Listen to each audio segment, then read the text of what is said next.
Bonjour, nous allons revenir ensemble sur le sujet qui a été proposé en culture générale au concours 2021 de l'ENM, à savoir les normes, virgule, protection ou frein, point d'interrogation. En introduction, nous allons nous interroger bien sûr sur le terme de normes. Les normes, ça peut être d'abord les normes juridiques, la loi au sens large. On parle de hiérarchie des normes en droit, bien sûr. Donc les lois et les différents textes normatifs, plus ou moins normatifs. La norme, ça peut être aussi la norme morale, sociale. Qu'est-ce qui est considéré comme normal dans une société au regard de certaines valeurs? La norme morale, la norme sociale. La norme, ce peut être aussi la norme statistique, objective. Voilà. Quelqu'un qui est dans la norme fait ça autant de fois par an. Quelle est la norme? Voilà. Tout simplement. Sans jugement de valeur. Norme juridique, norme morale, sociale, norme statistique, objective. Finalement, dans tous ces cas, la norme, c'est ce qui doit être. Ce qui doit être parce que c'est un impératif, la loi. Ce qui doit être parce que c'est bien, c'est comme ça qu'on doit faire, moralement. Ou ce qui doit advenir parce que c'est statistiquement le plus probable. Dans l'idéal, les trois sont alignés. On fait des lois qui sont calées sur des choses qui nous semblent normales, elles-mêmes justifiées par des principes naturels, des observations de la nature, l'ordre des choses, finalement. Mais ces trois sens ne sont pas toujours alignés.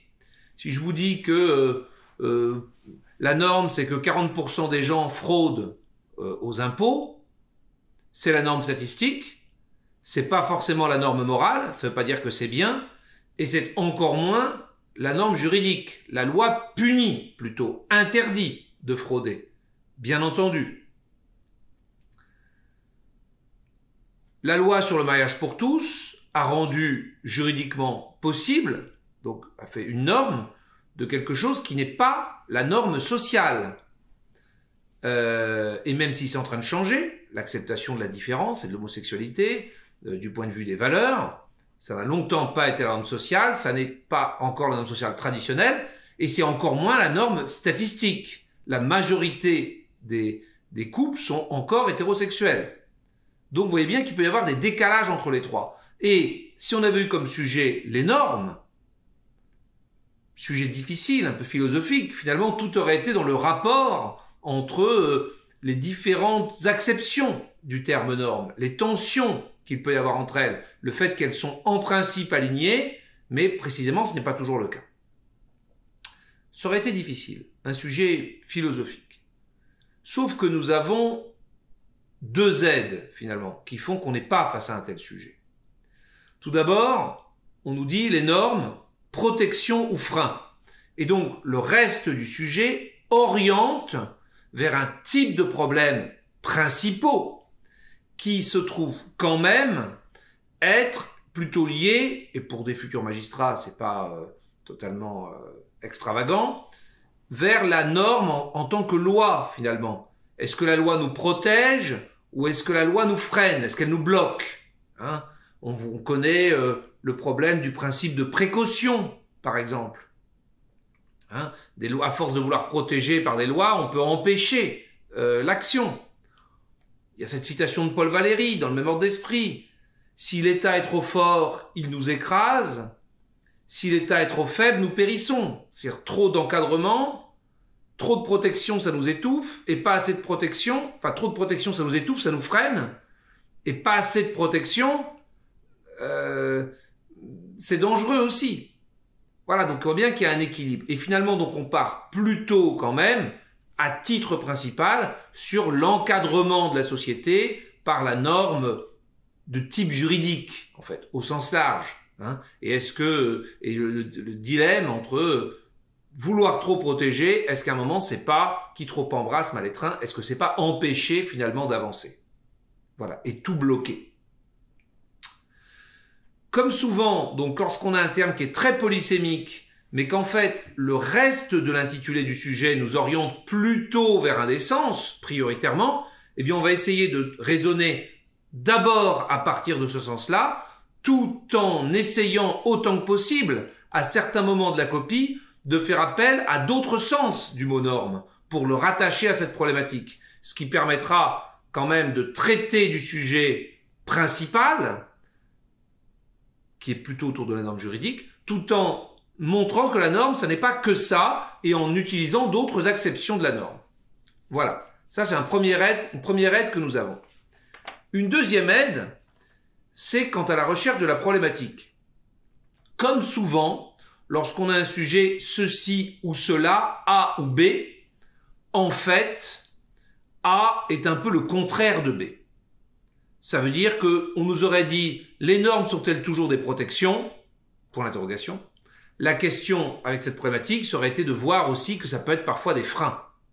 Si on nous avait dit « les normes sont-elles des freins ?» Pour l'interrogation. Eh bien, avec une telle problématique ou un tel intitulé, on aurait attendu de nous que l'on parle aussi du fait que les normes nous protègent aussi. Voilà. Et là, on nous dit, on nous demande, est-ce que ce sont des protections ou est-ce que ce sont des freins? A et B sont à peu près opposés. Ça veut dire que finalement, on nous donne, on nous aide, on nous mâche un peu le travail sur le fait que la dialectique fondamentale, effectivement, ça va être, certes, les normes sont des protections, mais elles peuvent aussi être des freins, évidemment. On nous aide, on nous a pas donné qu'un des termes de l'opposition et à nous de trouver l'autre. On nous a donné les deux, comme souvent lorsqu'on a des sujets ou des sujets et avec des termes qui s'opposent. Et donc, la problématique, c'est bien celle-là. Est-ce que les normes peuvent être des freins? Est-ce que les normes sont toujours des protections? Est-ce que les normes ne constituent pas une forme de surprotection qui parfois, même si elles sont là pour nous protéger, peut être nuisible? Voilà, c'est comme ça qu'on va rédiger la problématique, très proche finalement de l'intitulé du sujet. Sauf que la problématique, comme on sait, doit être une question plutôt oui-non, une question fermée. Or là, c'est pas une question fermée, c'est une question où. Mais en gros, on repose la question finalement. Est-ce que les normes sont toujours des protections? Est-ce que les normes peuvent être paralysantes? Est-ce que la protection imposée par les normes n'est pas parfois excessive au point de produire des effets contre-productifs, etc. Voilà. Voilà le type de problématique qu'on va poser. Et ensuite, on va dérouler finalement en partant plutôt de l'idée de normes juridiques, même si on va voir qu'on va l'élargir. On va se demander à chaque fois si on ne pourrait pas élargir aux autres sens. On va dérouler un plan assez classique pour l'ENM, très classique. Thèse, antithèse, et là on nous a donné les deux termes, on nous les a donnés gratuitement. Norme protection, norme frein. Et puis ensuite, complication avant d'essayer de retrouver un juste équilibre. 1A, 1B, 2A, 2B. Bien sûr. Le 1A, comme d'habitude, sera le rappel finalement du modèle de base de notre société. Démocratique, moderne, issu de la Révolution française, etc. Donc, notre grand 1 serait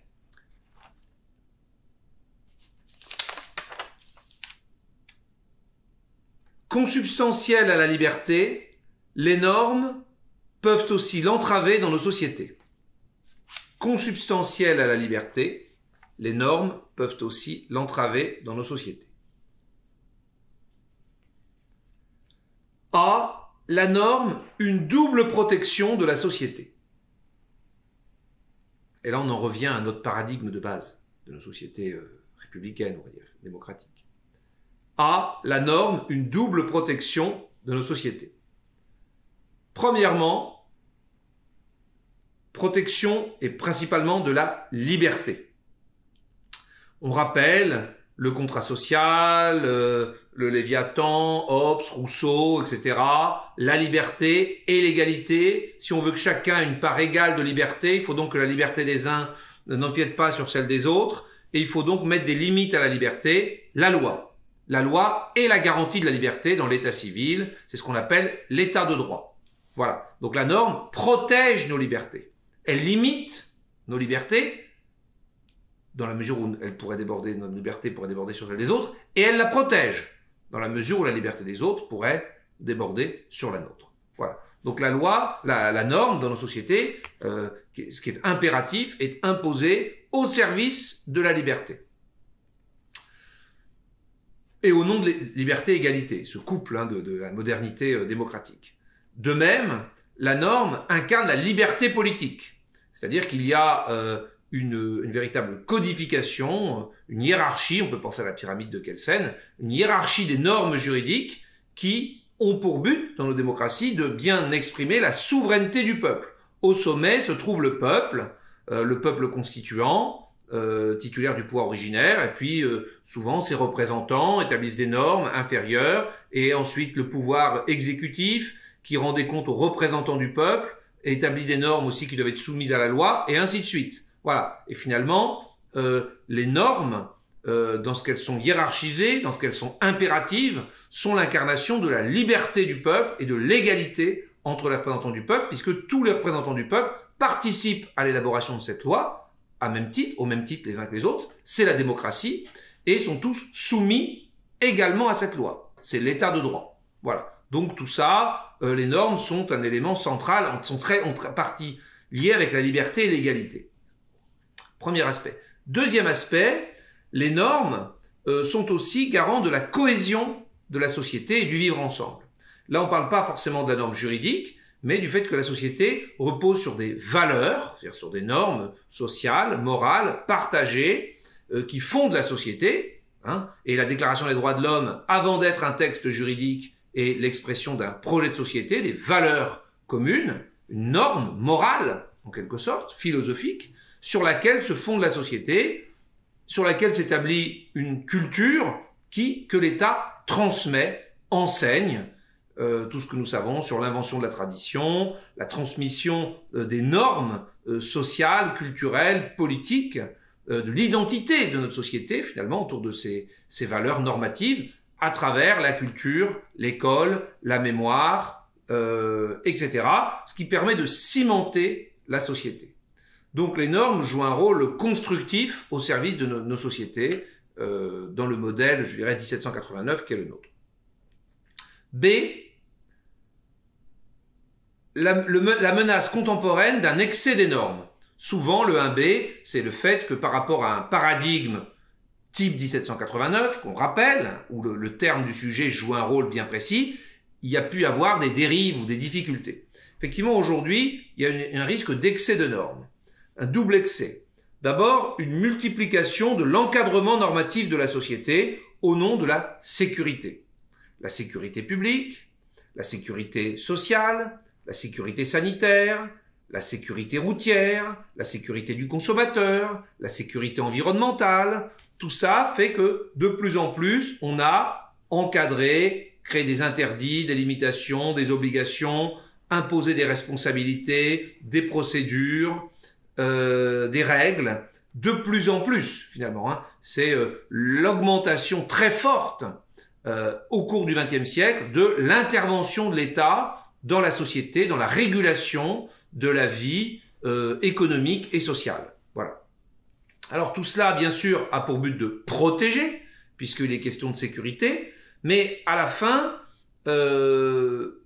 ça peut aboutir à empêcher toute action, finalement, à enserrer la société dans un corpus de règles qui empêche tout mouvement, toute prise de risque, qui rend toute prise de risque compliquée, toute innovation compliquée, voire impossible. Et c'est un débat souvent qui a pu y avoir un faux débat, vous le savez, mais quand même, un débat qui revient souvent autour du principe de précaution qui pourrait amener à une société du risque zéro, ce qui est contraire aux objectifs de notre société, puisque notre société repose quand même sur l'idée de progrès.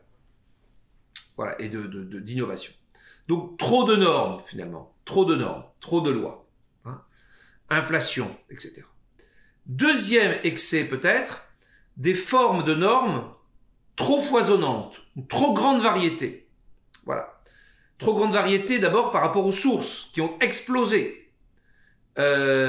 Idéalement, au départ, il y avait la loi, point, votée par les représentants du peuple.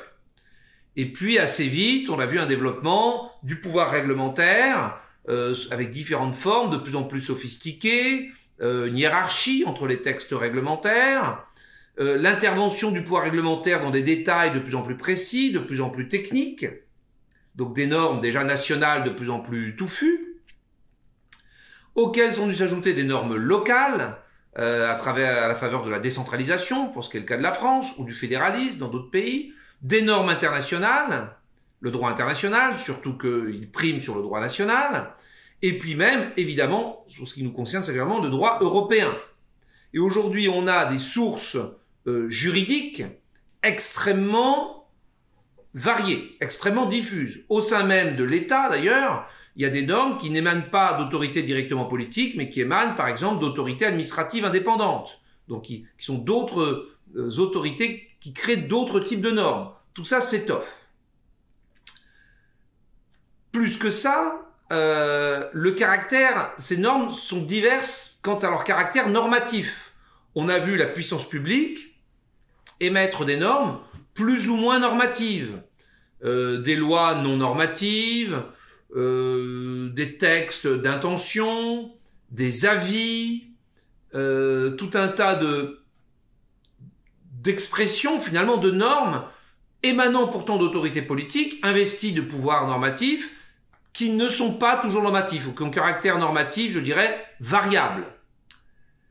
On a vu aussi s'ajouter à ces normes venant de la puissance publique d'autres normes, ce qu'on pourrait appeler une soft law privée, les normes professionnelles, les normes de type AFNOR, par exemple, les normes techniques, qui sont en principe d'application volontaire, mais qui de fait se révèlent souvent quasi obligatoires, tout un tas d'actes, d'actes de déontologie, des codes de bonne conduite, des codes de bonne pratique, des consensus, une espèce de soft law national, international, public, privé, un foisonnement de normes qui finalement nuit à la lisibilité de la loi et qui, pour le Conseil constitutionnel, je vous renvoie à l'une de ses décisions, nuit ainsi à la sécurité juridique. C'est-à-dire que toutes ces normes ont pour but de protéger, d'encadrer, d'assurer une certaine sécurité, à la fin, ça crée surtout une forme d'insécurité. Voilà, ce qui est quand même un paradoxe.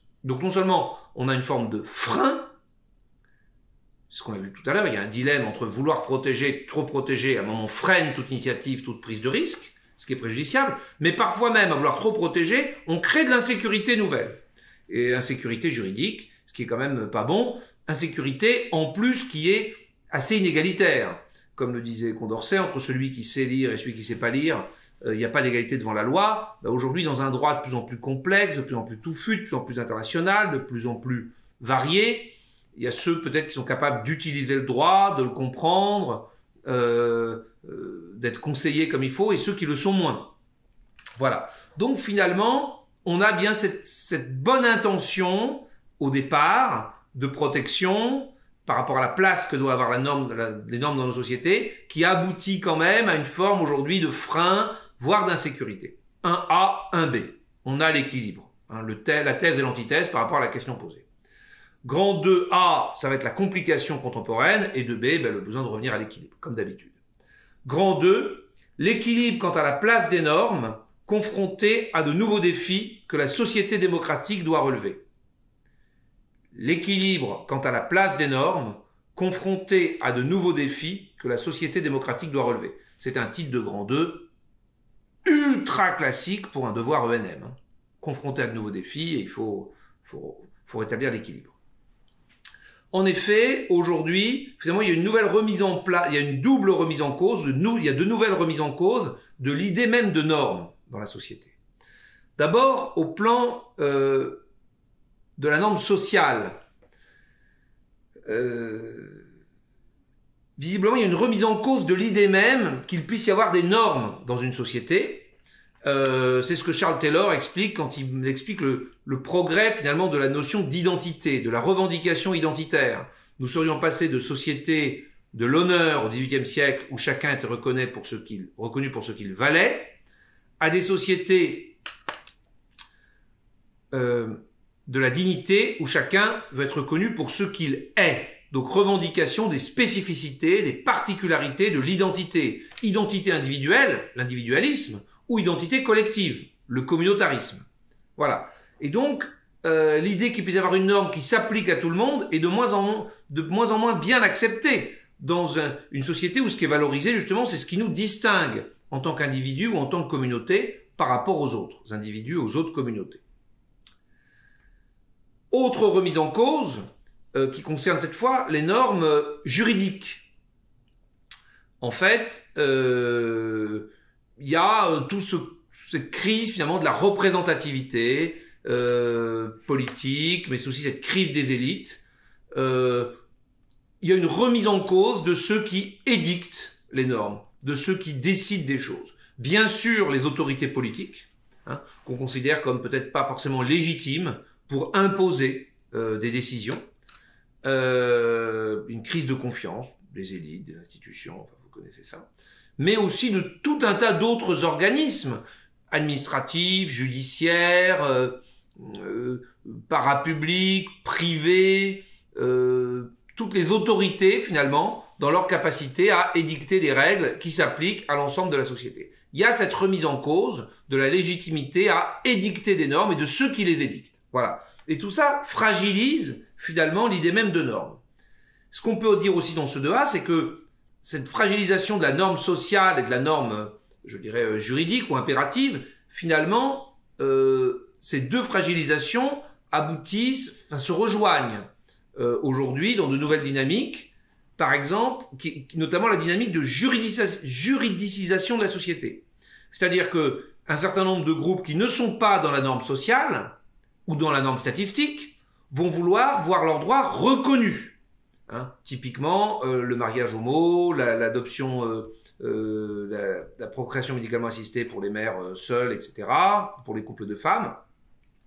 Il n'est pas question de porter un jugement de valeur. De constater que des situations qui ne sont pas dans la norme statistique, qui sont très minoritaires, et qui ne sont pas dans la norme traditionnelle d'une société judéo-chrétienne, ou même la société telle qu'elle fonctionnait au XIXe siècle, ou au XXe siècle, eh bien finalement, demande qu'une norme juridique reconnaisse des situations qui correspondent à des identités particulières qui ne sont pas la norme.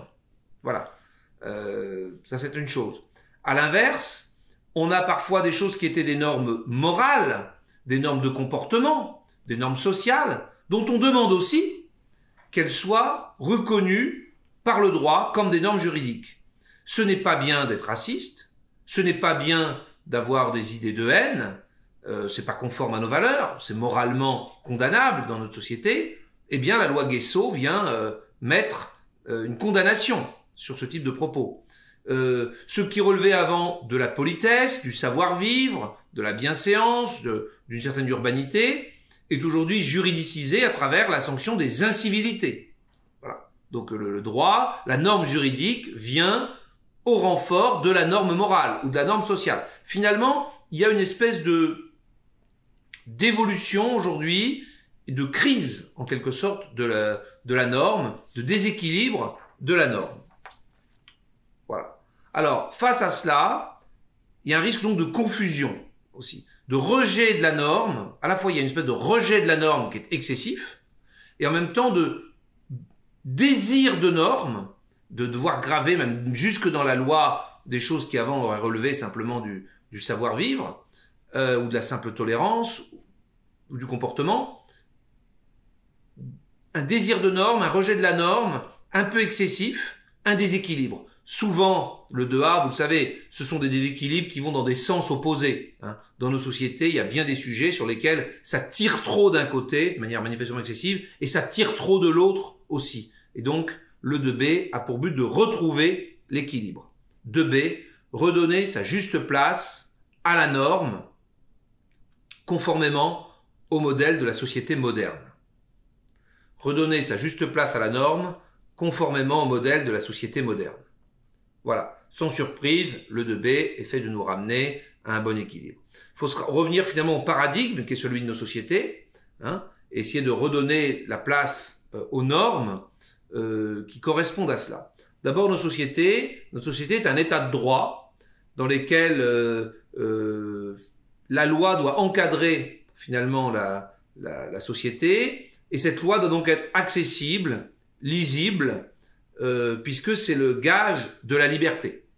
cette lisibilité, cette accessibilité de la loi, cette égalité devant l'intelligibilité de la loi, c'est un gage de la liberté. Il faut donc lutter contre l'inflation législative, la complexité du droit, il faut de la simplification, et tout ce qui a pu être fait par le Conseil constitutionnel, par le Conseil d'État, par le législateur au nom de la simplification, de la codification, de la condamnation du caractère non normatif des textes, etc. Tout cela est plutôt de la sécurité juridique, tout simplement, et nécessaire pour donner à la norme juridique, pour en refaire un gage de liberté. Ensuite, notre société est une société où la liberté est première, et la norme n'est qu'une condition de la liberté. Voilà. Ça veut dire que la liberté, tant qu'il n'y a pas d'atteinte à la liberté d'autrui, risque d'atteinte, ou à l'ordre public, à la vie de la société, le principe doit être la liberté. Et donc les normes juridiques, comme les normes morales ou sociales, ne sauraient faire obstacle à la liberté tant qu'il n'y a pas d'atteinte à la liberté d'autrui ou à l'intérêt supérieur. C'est un élément qui doit être rappelé, en particulier face à ce qu'on appelle aujourd'hui le retour du religieux. C'est-à-dire qu'il y aurait parfois la tentation de certains à remettre en cause la liberté de croyance, de conscience, d'expression, d'aller et venir, de se comporter comme on le souhaite, de contracter ou pas un mariage, voilà, de vivre comme on l'entend, de choisir son orientation sexuelle, sa façon de s'habiller, etc.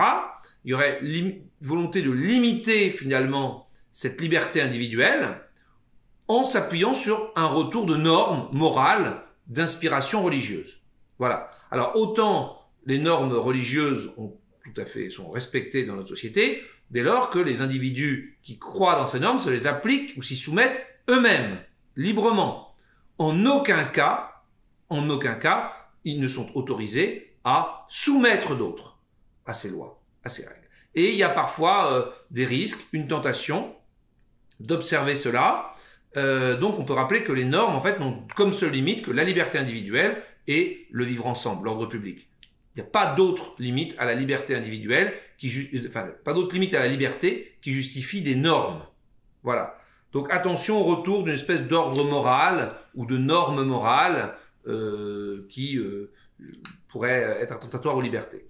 De même, au-delà du retour du religieux, finalement, même dans une société démocratique, libérale, il y a toujours le risque de voir dans la société apparaître de nouvelles injonctions, de nouveaux diktats. Le rapport de Chantal Joanneau, il y a quelques années, au Premier ministre, mettait en lumière l'hypersexualisation du corps des femmes, les injonctions qui pèsent sur le corps des femmes, elle parlait notamment des jeunes filles, et suite au modèle des top modèles, au modèle de l'hyperminceur qui aboutissait à une épidémie d'anorexie, eh bien, il y a des normes sociales, alors ça peut être la mode, ça peut être un certain nombre d'injonctions finalement qui sont portées par la publicité, etc., qui peuvent finalement peser sur la liberté individuelle, contraindre, voire aboutir à des problèmes de santé publique, comme cette affaire d'anorexie avec l'image, la norme du top modèle. Donc, le retour du religieux ou toutes les autres formes de diktats, qui finalement font que les individus se trouvent soumis, en fait, dans la société à des règles qui enfreignent leur liberté, voire qui les menacent, eh bien tout cela doit faire l'objet d'une surveillance au-delà simplement de ce qui se passe pour les normes juridiques. Hein, le fondement de notre société, c'est que chaque individu est libre de se déterminer, de vivre comme il l'entend, etc. D'où l'importance aussi de l'éducation, du libre arbitre, de l'éducation à la liberté individuelle et à l'usage de la liberté individuelle. Voilà. Troisième fondement de notre société, une société qui croit dans le progrès. Et donc c'est là qu'on va dire que il y a un équilibre à trouver entre la protection d'un certain nombre d'intérêts de la société et quand même la nécessité de poursuivre le progrès, notamment le progrès technique, le progrès scientifique. Voilà.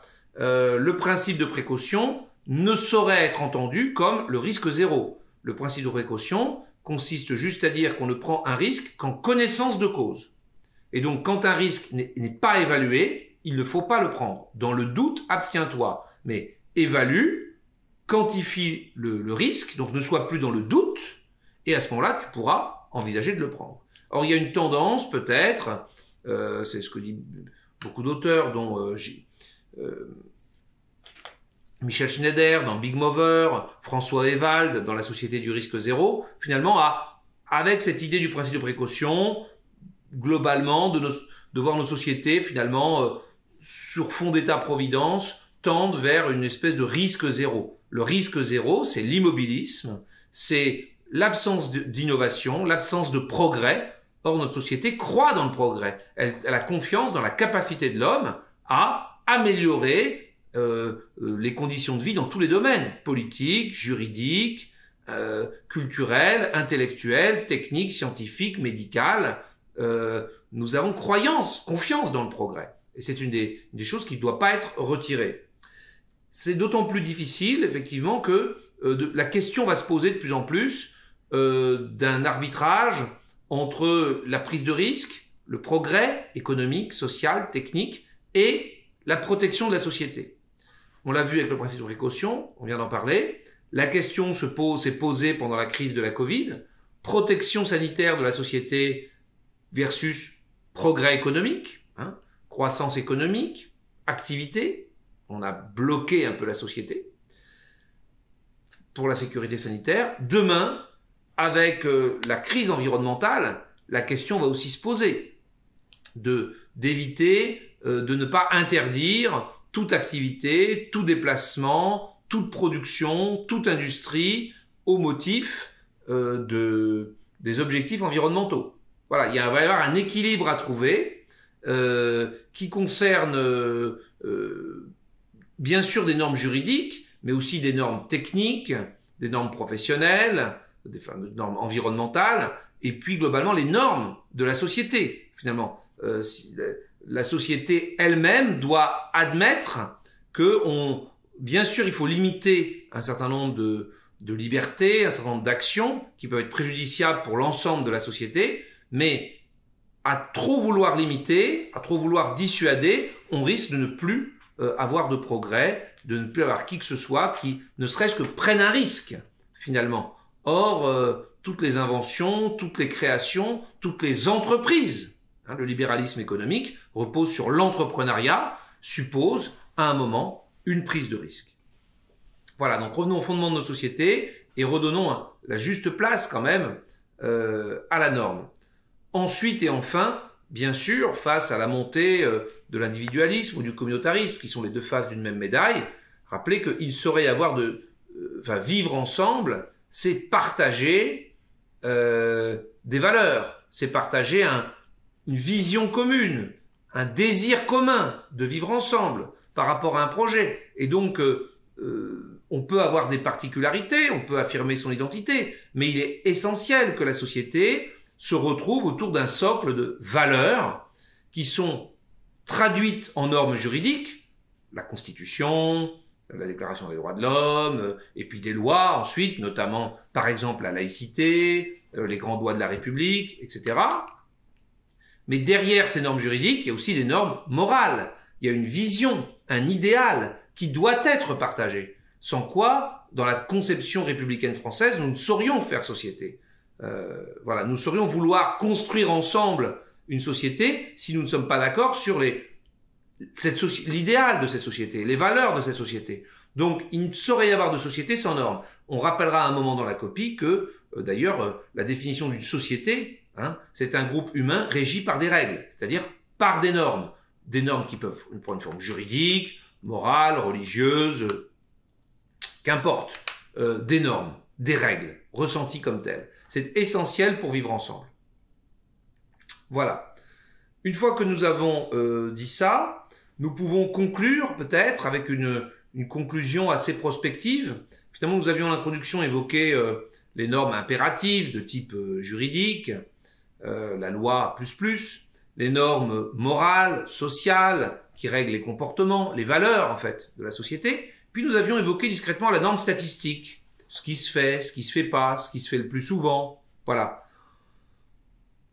L'essentiel de la question, traditionnellement, se concentre autour de la norme morale, sociale, religieuse, et de la norme juridique, et de leur place dans la régulation de la société. Peut-être que les nouvelles technologies vont donner un sens plus important et faire jouer un rôle plus important à la norme statistique. Aujourd'hui, on dispose de données qui permettent pour un individu ou un groupe d'individus de prédire des comportements. On est capable de savoir qu'il y a telle probabilité que telle personne fasse ceci, fasse cela. Aujourd'hui, on voit bien sur les moteurs de recherche, il y a la possibilité de prédire finalement les sujets qui vous intéressent, de vous orienter par des algorithmes et l'intelligence artificielle, de savoir où vous allez, ce que vous risquez de faire, etc., etc. Et tout ça se développe de plus en plus.